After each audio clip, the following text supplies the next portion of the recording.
sa Papa Dudut Stories, ikaw ay hindi nag-iisa.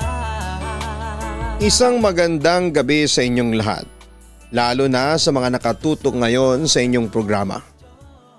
Marami na akong napapakinggang mga kwento mula sa inyong programa sa radyo hanggang sa YouTube, ang Papa Dudut Stories at Kaistorya. Nakasubscribe na po ako sa parehong channel. Lahat sila ay alam mong kapupulutan ng aral. Pero ang hilig ko talagang pakinggan ay ang mga tinatampok ninyong mga horror stories. Magkasabay na aliw at takot ang aking nararamdaman kapag nakikinig ako ng mga tinatampok mong kwento ng katatakutan. Papa Dudut, bagamat hindi supernatural forces ang involved sa aking kwento, ay nagbibigay pa rin po ito ng matinding takot sa akin hanggang ngayon. Kayo na lamang ang humusga kung maniniwala kayo sa aking kwento o hindi. Basta totoong nangyari talaga ito sa akin. Bago ako magsimula ay gusto ko munang magpakilala sa inyo. Ako si Yemond, hindi ko tunay na pangalan. 35 years old na ako sa ngayon at kasalukuyang nagtatrabaho sa isang government agency na hindi ko nababanggitin ang pangalan. Samantala may ilan sa atin ang miyembro ng isang samahan, usually fraternity o sorority, na nagpo-promote ng pagkakaisa at pagkakapatiran. May mga samahan din na tungkol sa relihiyon o paniniwala sa isang makapangyarihang Diyos. Papa Dudut, ako rin ay miyembro ng isang samahan. Isang samahang sekreto pero delikado. Nagsimula ito nang mag-aral ako ng economics sa isang kilalang universidad sa Paris, France. Ang tito ko na isang diplomat at interpreter ng Embahada ng Pilipinas sa France ang nagpapaaral sa akin noon. Siyempre natuwa ako at nakaramdam ng sobrang pananabik dahil kapag nakatapos ako doon ay madali kong maaabot ang aking mga pangarap. Taong 2005 nang formal ako mag-aral sa France. Hindi na bago sa akin ang bansang yon, lalo na sa Kapitolyo nitong Paris. Ilang beses din akong dinala doon ni Tito para magbakasyon kasamang ilang kamag-anak ko. At kahit ang papa ko na isang seaman ay dinala na kami sa Le Havre, France kasama ang buong pamilya. Kaya noong mag-aral ako sa France ay malaki na ang kumpiyansa ko na masosurvive ko ang mga bagay na yon.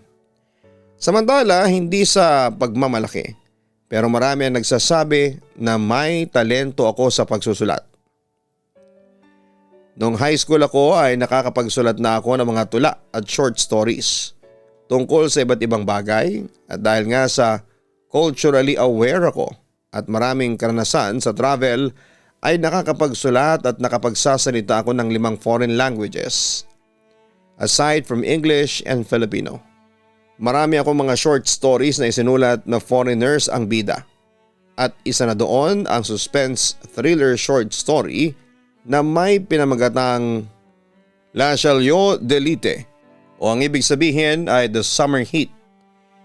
Isinulat ko yon sa wikang Pranses at tungkol ito sa isang French priest na nagngangalang Remy na isa ring serial killer at sex offender.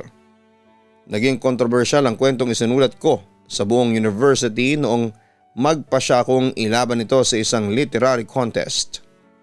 May ilang mga gusto akong ipa-disqualify pero sa huli ako pa rin ang nagkamit ng first prize.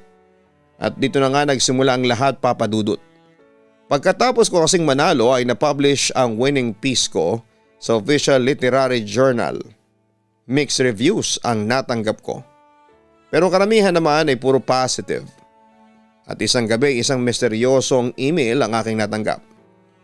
Nung una inakala kong spam lamang ito kaya hindi ko ito binuksan.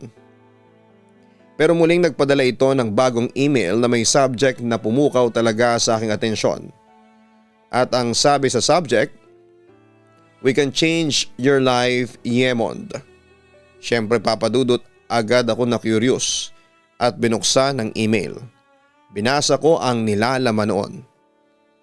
Isa yung imbitasyon sa isang malaking event na dadaluhan daw ng mga naglalakihang bituin, mga kilala at prominenteng tao sa buong mundo.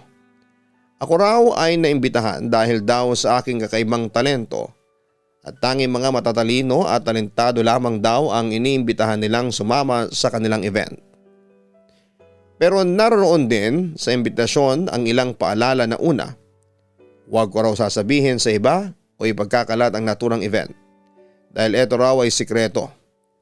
Pangalawa, isa raw yung formal na pagtitipon kaya kailangan kong mag-formal attire na kulay itim. At pangatlo, ihanda ko raw ang aking sarili sa mga unexpected na mangyayari sa gitna ng event. Nung una, Papa Dudut, ay hindi ko yon pinansin. Iniisip ko na baka scam lamang yon. Pero nang pumasok ako sa university ay isang tila bulletproof na kulay itim na van ang huminto sa aking harapan. Lumabas dito ang dalawang lalaking malalaki ang katawan at nakasuot ng itim na jacket. Lumapit ito sa akin. Sinubukan kong tumakbo noon pero agad nila akong nahuli at pinasakay sa loob ng kanilang sasakyan. Sa loob ng van ay nakita ko ang isang lalaking nakasuot ng all black attire na bumati sa akin. Nagtaka naman ako at tinanong kung sino sila at kung ano ang kailangan nila sa akin. Samantalay nagpakilala naman kaagad ang lalaki na naka all black attire. Siya daw si Michalis.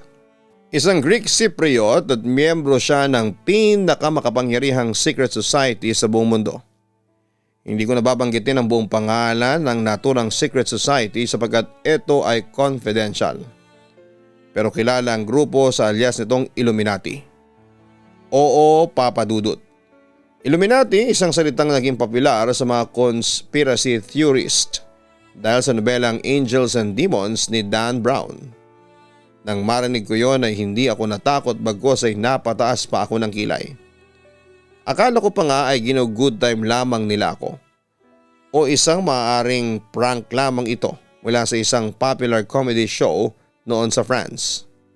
Pero Papa Dudut, seryoso si Michalis at hindi siya ngumingiti bagkus ay nagpahapyaw siya sa nature ng grupong itago na lang natin sa pangalang Illuminati. Ayon sa kanya, ang grupo raw ay naitatag noong 1337 sa Paris, France para pagsamasamahin ang mga taong may malayang pag-iisip, may ekstraordinaryong talento at mga taong may malakas na impluensya. Ayon pa kay Michalis, itinuturing ng grupo na si Lucifer ang patron ng siyensya at malayang pag-iisip at siyang totoong tagapagligtas ng sangkatauhan. Dahan-dahan na ring namamayagpag ang grupo sa iba't ibang larangan. Sa politika man, agham, negosyo at maging sa arts and literature. Halos lahat ng dati at kasalukuyang miyembro nito ay sikat din daw sa buong mundo.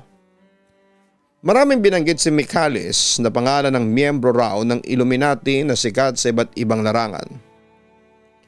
At isa raw siya sa mga sikat dahil sa isa siyang kilalang mga awit at composer sa Greece at Cyprus. Marami pang binanggit si Michalis na iba pang detalye tungkol sa Illuminati na hindi ko nababanggitin dahil confidential. Pero tinitiyak niya sa akin na ang Illuminati ay kayang magpabagsak ng isang bansa, magsagawa ng gyera at higit sa lahat ay manipulahin ang isipan ng buong sangkatauhan. Pagkatapos namang magsalita ni Michalis ay muli ako nagtanong sa kanya kung ano ang kinalaman noon sa buhay ko. Hindi agad nagsalita si Michalis at tinitigan lamang niya ako sa mata ng ilang minuto. Nakaramdam ako ng panghihilakbot sapagkat para akong tumingin sa taong inalisan ng kaluluwa. Napansin naman ni Michalis ang aking discomfort kaya muli siyang nagsalita. "Our society wants you," sagot niya sa akin. Pagkatapos ay nilabas niya ang isang large brown envelope. Doon ay nilabas niya ang isang kopya ng literary journal ng university namin kung saan ay tampok ang National Delite. Ang iba namang laman ng envelope ay mga hard copies na mga istorya, tula at essays na pinablish ko noon sa aking WordPress blog. "We read your works. The way you write was Revolutionary and intriguing. Your talent for writing was extraordinary. Dagdag pa niya. Hindi naman ako nakakibo noon at sa halip ay nanatili lamang ako nakatingin kay Michalis. Nagpatuloy naman ang misteryosong lalaki at ang sabi niya na gusto raw ng Illuminati na i-recruit ako bilang isa sa bago nilang miyembro dahil sa aking talento sa pagsusulat. Ayon pa kay Michalis ay nakikita raw niyang malaki ang potensyal kong sumikat sa larangan ng literatura at kaya raw ng society na ilabas ang aking full potential. Dagdag pa niya, ang mga nire-recruit lamang nila ay yung mga taong hindi pa sikat o kilala pero malaki ang potensyal na sumikat at makilala. Gusto kasi ng grupo na homegrown ang pagsikat ng isang miyembro. Ayon din kay Michalis, napakaswerte ko rin daw dahil Illuminati na raw ang lumapit sa akin. Samantalang marami ang gustong magpamiyembro sa Illuminati simula nung pumutok ang nobela ni Dan Brown. I will not worship Lucifer or any demons. Matapang kong sabi kay Michalis. But you're an atheist, paalala niya sa akin. Dagdag pa niya, nabasa raw niya ang lahat ng impormasyon tungkol sa akin kasama ng aking mga paniniwala. Samantala agad naman akong nagpahayag ng aking panig. Yes, I am an atheist, but it does not mean I'm a devil worshipper. No, I won't. Diin ko. Pagkatapos ay sinabi ko rin kay Michalis na wala akong interes na maging miyembro ng Illuminati. Nung una'y tahimik lamang si Michalis pero mamayang kaunti bigla akong binugbog ng dalawang lalaking kumidnap sa akin. Nakita ko rin si Michalis na lumapit sa akin habang ako ay halos maiyak dahil sa sobrang sakit. Dulot ng mga kamaon ng dalawang lalaki na halos bumaon sa aking sikmura. Illuminati does not want any rejections. If you're recruited, you are obliged to accept it or else you and your whole family in the Philippines will die. Pagbabanta pa ni Michalis sa akin. Dala naman ng labis na takot ay sinabi ko na lamang na pumapayag na akong maging miyembro ng Illuminati. Nakita ko naman ang umiti si Michalis pagkatapos marinig ang aking sagot. Pagkatapos ay inabot niya sa akin ang isang maliit na envelope na kulay itim na may pulang wax seal. Kahit na namimilipit na ako noon sa sakit dahil sa pambubugbog sa akin ng dalawang lalaking tauhan ni Michalis ay binasa ko pa rin ang invitation. Gaganapin daw ang pagtitipon ng mga bago at kasalukuyang miyembro ng Illuminati sa loob ng Notre Dame Cathedral alas 2 ng madaling araw. Dagdag pa ni Michalis, may susundo daw sa akin na sasakyan ng 11:45 PM para daw masigurado ang aking attendance. Magsuot daw ako ng all black attire at ihanda ko raw ang aking sarili dahil maraming sorpresa ang magaganap sa gabing yon. Papadudot pagkatapos noon ay ibinabana nila ako sa isang liblib na kalye sa Paris at doon ay nagpasya na lamang akong umuwi sa aking tinutuluyan at hindi na ako papasok ng eskwelahan sapagkat masama na ang aking pakiramdam.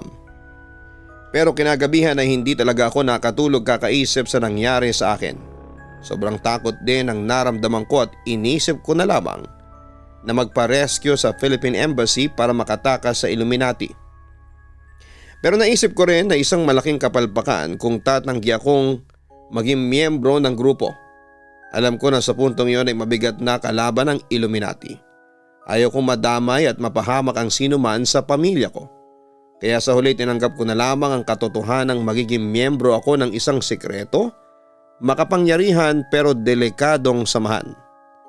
Kaya bago ang nasabing pagtitipon, 3 araw akong inorient ng mga tauhan ni Michalis tungkol sa samahang sasaniban ko.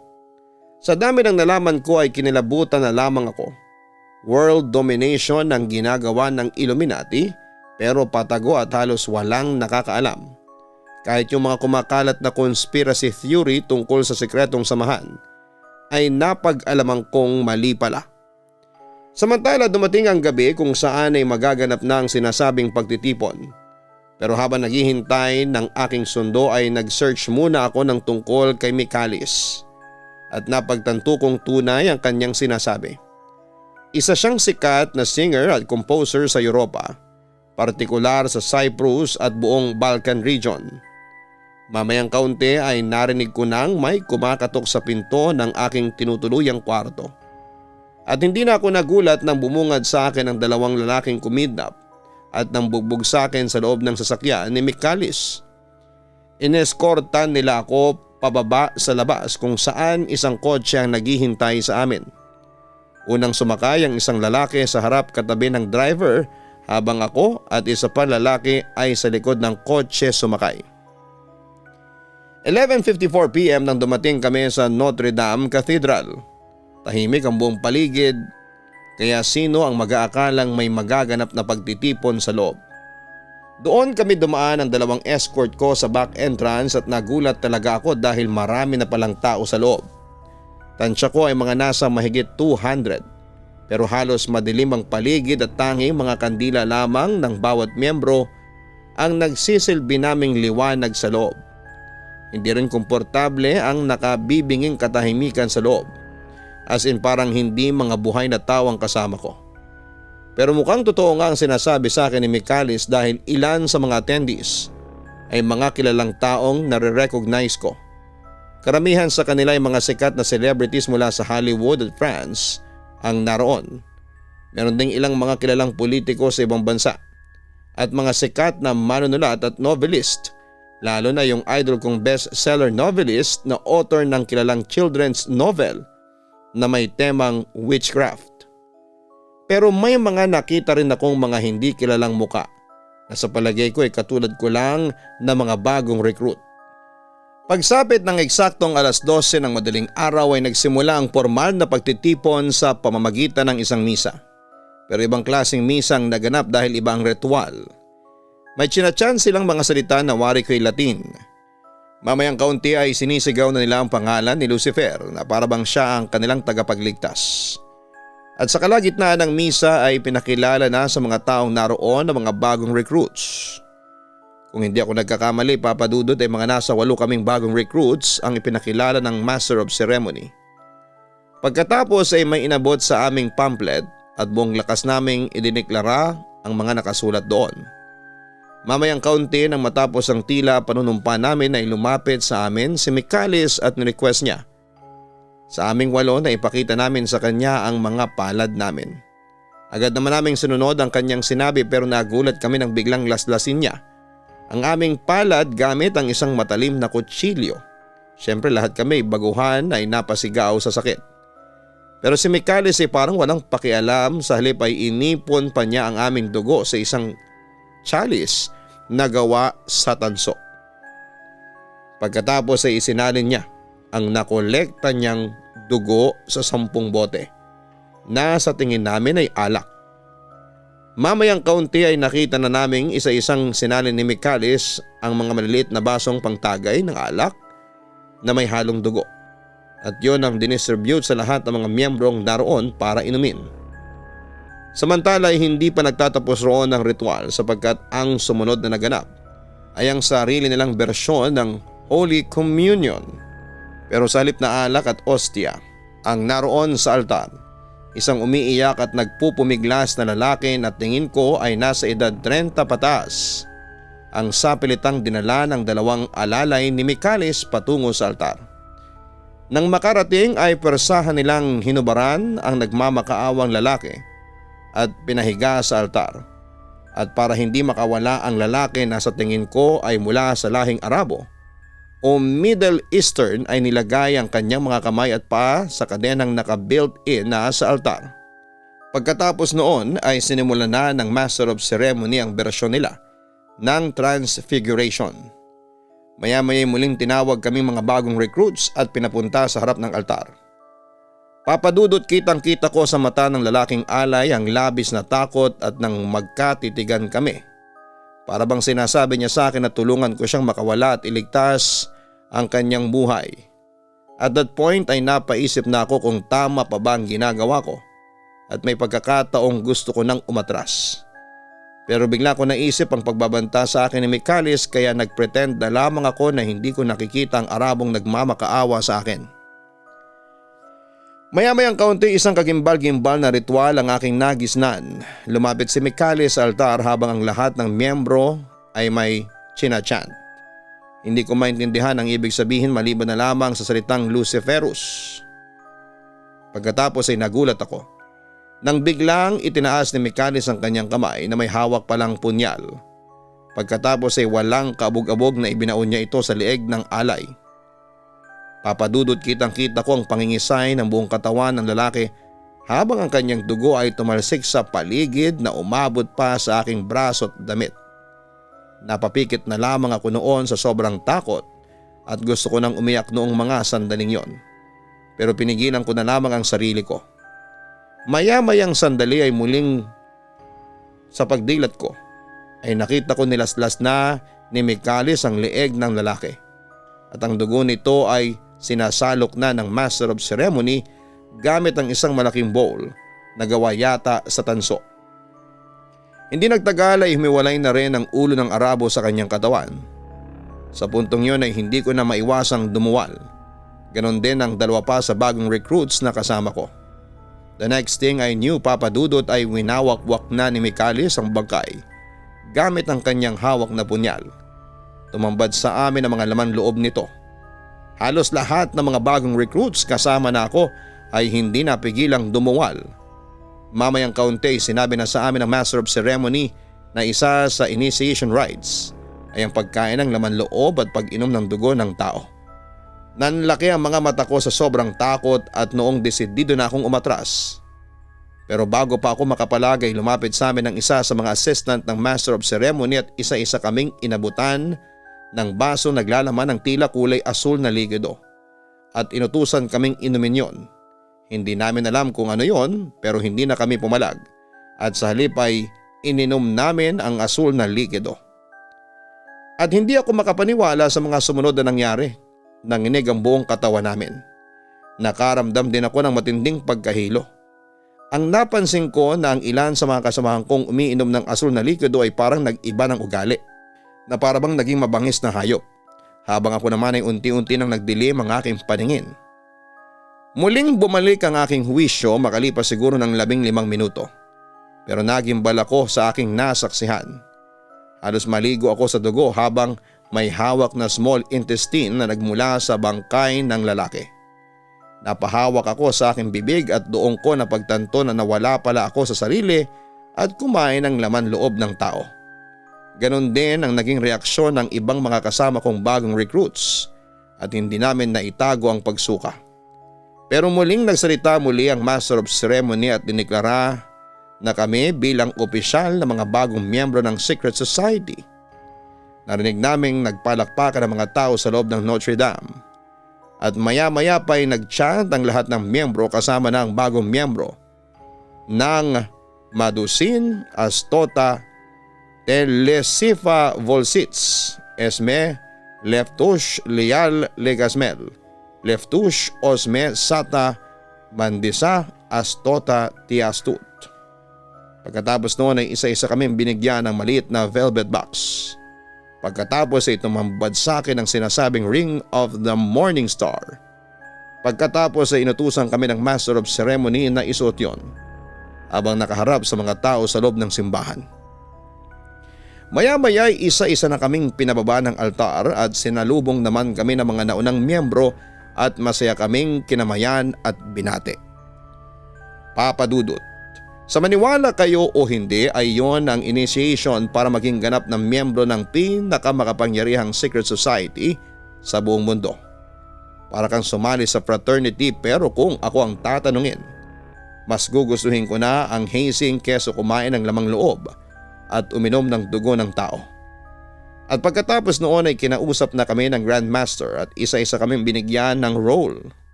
Dahil sa pagsusulat ang aking forte, ang obligasyon ko ay gumawa ng mga obra na tatalakay sa kahit na anong topic na gusto ko. Mapapolitika man yan, maparelihiyon, pero ang catch dito ay kailangang may elements of Luciferianism o enlightenment. Pero ang klase ng enlightenment na gusto nila ay through your works.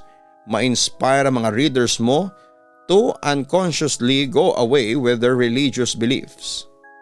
Ang binigay pa nga nilang peg sa akin ay ang pinasikat na children's novel na akda ng isang bestseller author na ngayon ay kapatid ko na sa samahan. Alam kong alam nyo ang tinutukoy kong nobela na tumatalakay sa pangungulam. Pero dahil sa talento ni best-selling author at sa tulong na rin ng aming grupo ay nagbago ang pananaw ng tao sa witchcraft. Halos lahat ng mga kabataang nakabasa ng children's novel na yon ay gustong maging mangkukulam tulad ng bida ng nasabing nobela. So ganoon ang duty ko bilang bagong miyembro ng Illuminati. Samantala pagkatapos ng naturang event ay umuwi ako sa bahay na tinutuluyan ko. Traumatized at nanginginig pa rin ang buong katawan dahil sa sobrang takot. Agad kong nilinis ang aking sarili sa shower. Pero habang naroroon ay hindi ko na napigilang umiyak. Hanggang sa naramdaman ko na lamang papadudot ang tila na mamatay sinding ilaw sa shower. Nung una ay hindi ko yon pinansin at sa halip ay nagpatuloy ako sa pagsha-shower. Kitang-kita ko pa nga na namula ang sahig ng banyo dahil sa mantsa ng dugong nanikit sa mga braso ko. Pero bigla akong natigilan at bumilis ang tibok ng aking puso nang biglang bumukas ang pinto ng banyo.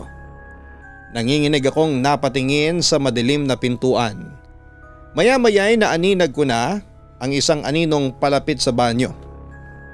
At halos maihi ako sa sobrang takot at nagsisigaw na maging clear na ang imaheng gustong pumasok sa banyo. Yung lalaki sa pagtitipon na ginawang alay, duguan habang nakalaylay ang kanyang mga bituka at laman loob. Ang kanyang mga mata ay tila walang buhay ngunit alam mong puno ng galit sa akin.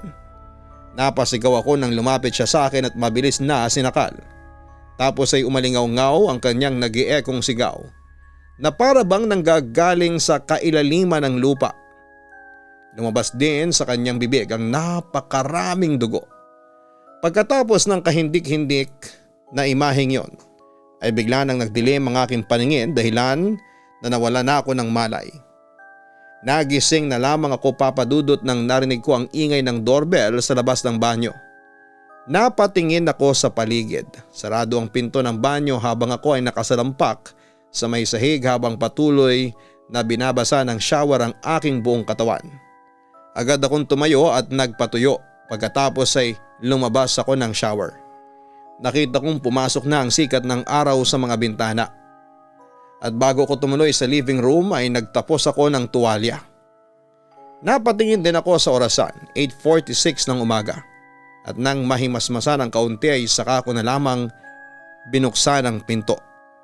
Tumambad sa akin si Tito. Agad ko naman siyang pinapasok at nagsabi sa kanya na naliligo ako kaya hindi ko siya kaagad na pagbuksan ang pinto. "Kumusta ka na, Yemod? Bakit parang takot na takot ang itsura mo?" Puna sa akin ni Tito nang mapansin niya ang kakaibang kinikilos ko. Ayos lang ako, Tito." Tipid kong sagot. At kahit na i-deny ko ay halata ang panginginig ng boses at buong katawan ko dahil pa rin sa takot na naranasan ko sa initiation rites ng Illuminati. "Bakit parang hindi naman?" Napapailing na wika ni Tito sa akin habang inoobserbahan ako. "Tapatin mo nga ako. May umaway ba sa'yo? May nagbanta ba sa'yo? I know dito sa France ay uso ang mga gang sa eskwelahan. Ano? Sabihin mo na sa akin ang totoo para matulungan kita." Aniya. Pero sa halip na aminin sa kanya ang totoo, ay kinatwiran ko na lamang na masama ang pakiramdam ko. Kailangang pairalin ko pa rin ang secrecy or else ay mayroong magbubuwis ng buhay sa mga mahal ko. Nakita kong napabuntong hininga na lamang si Tito at pagkatapos ay muling nagpatuloy. "Tumawag sa akin ang mama mo. Kinukumusta ka niya? Hindi mo raw kasi sinasagot ang mga tawag at emails niya sa'yo. Kaya sobra siyang nag-aalala." Kwento sa akin ni Tito. "Kaya ako pumunta rito ay para alamin kung buhay ka pa o ano." "Busy lang po sa pag-aaral," matipid kong sagot sa kanya. Dahil sa matinding tromang naranasan ko kagabi ay parang naubusan ako ng lakas. Wala akong ganang makipagkwentuhan sa aking tiyuhin. Pagkatapos noon ay muli ako nagpatuloy sa paliligo habang ang tiyuhin ko naman ang naghanda ng almusal para sa akin.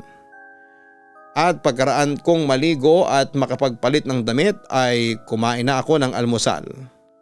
Pinayuhan naman ako ni Tito na magpahinga ako buong araw since walang pasok sa eskwelahan noong araw na yon. At bago umalis ay nagbilin pa ito na sagutin ko ang tawag ni Mama sakaling tumawag ulit ito sa akin. Papa Dudut, hindi ako lumabas ng bahay buong araw at sa halip ay nagkulong lamang ako sa aking kwarto. Umiiyak at takot na takot pa rin sa naging experience ko. At nang sumapit ang gabi ay hindi ako makatulog dahil kapag sinusubukan kong ipikit ang aking mga mata, ang imahe ng lalaking wakwak ang katawan ng aking nakikita. Pero habang nakahiga ako, siguro mga bandang 3:00 ng madaling araw ay nakarinig ako ng kaluskos sa labas ng aking kwarto. Napabangon ako sa aking higaan at dahan-dahang tumayo at naglakad patungo sa nakasaradong pinto. Pagkatapos ay idinikit ko ang aking tenga sa pinto para pakinggan kung ano ang nangyayari sa labas. Nakaramdam ako ng panlalamig sa buong katawan nang makarinig ako ng yabag na tila palapit sa aking pinto. Pagkatapos ng tila na sa tapat na ito ng pinto ay saka na naig ang katahimikan na parang nag-aabang na buksan ko ang pinto.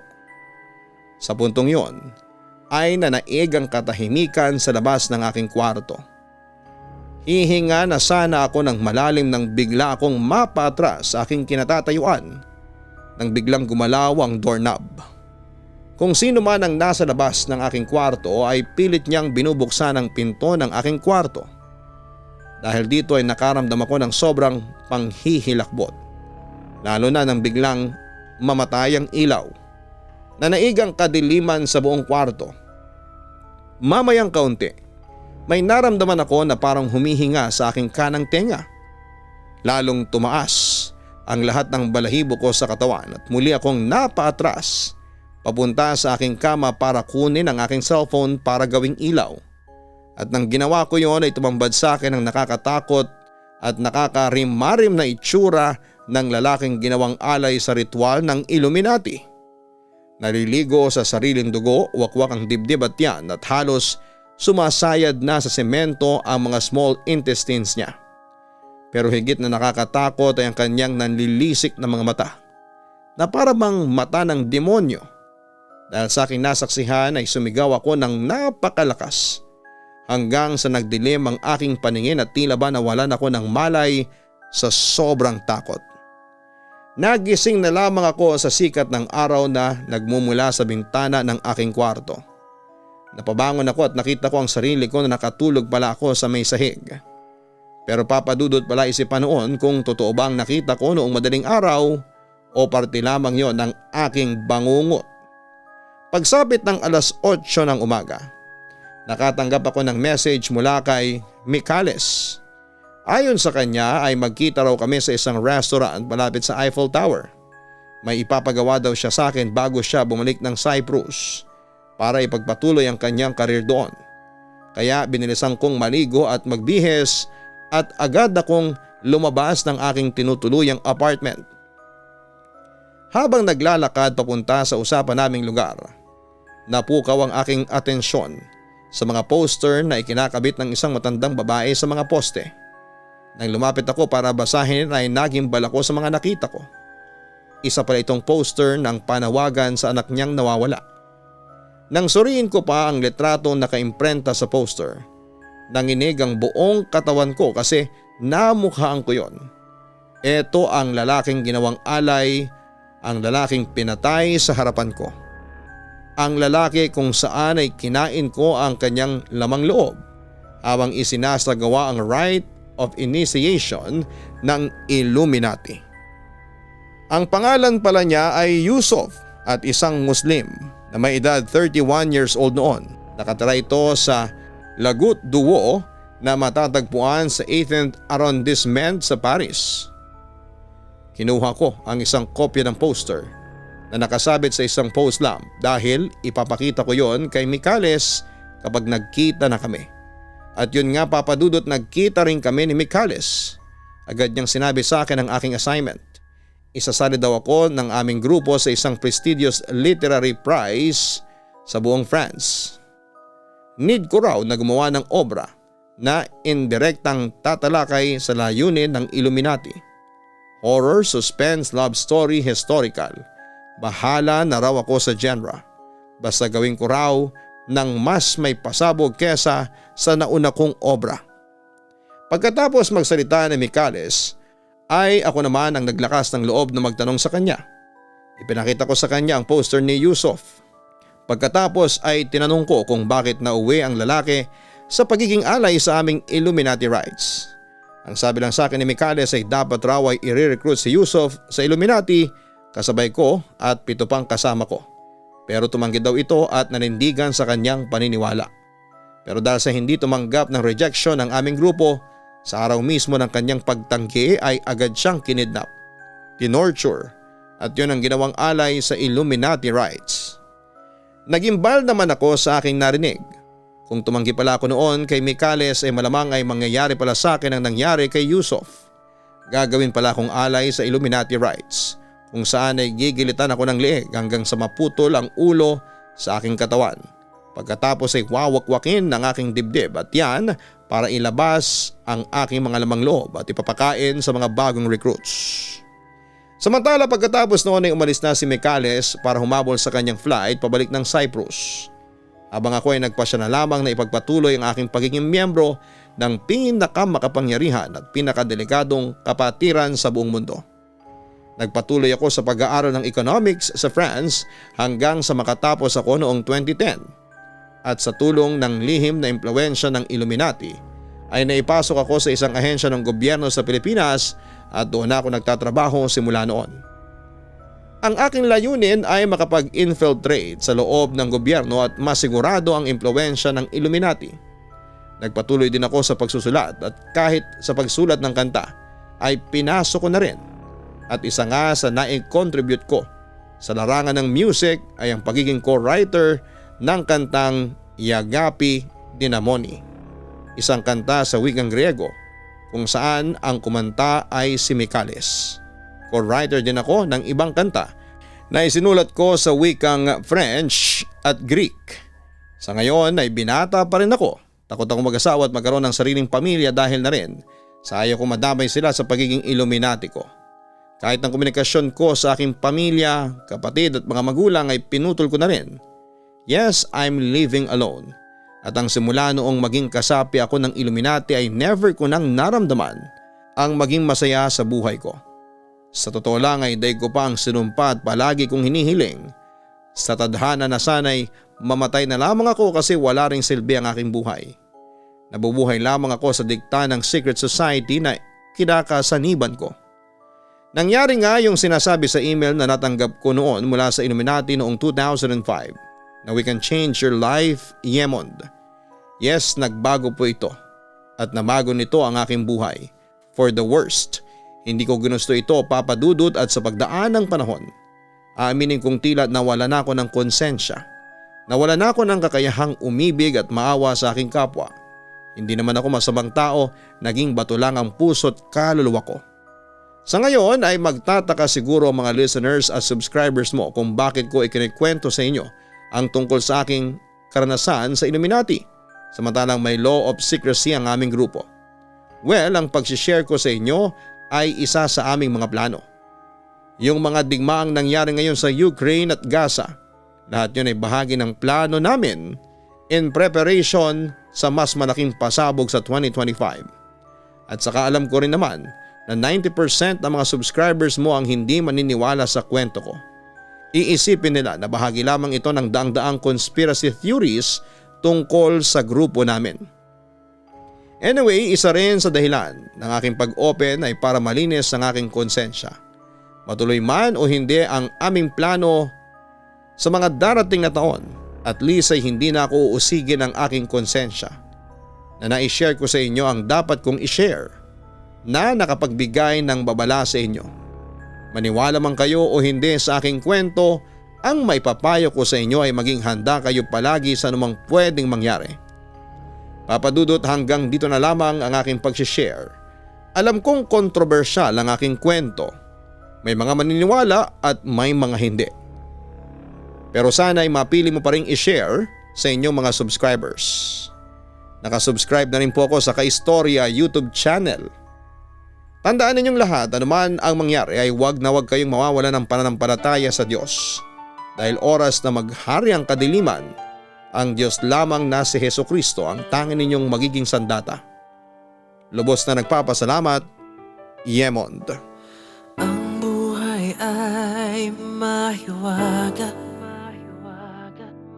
laging may lungkot at saya. Sa Papa Dudut Stories, laging may karamay ka.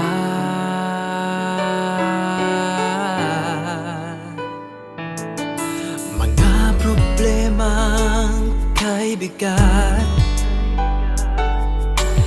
dito ay pakikinggan ka. Sa Papa Dudut Stories, kami ay iyong kasama. Dito sa Papa Dudut Stories, ikaw ay hindi nag-iisa.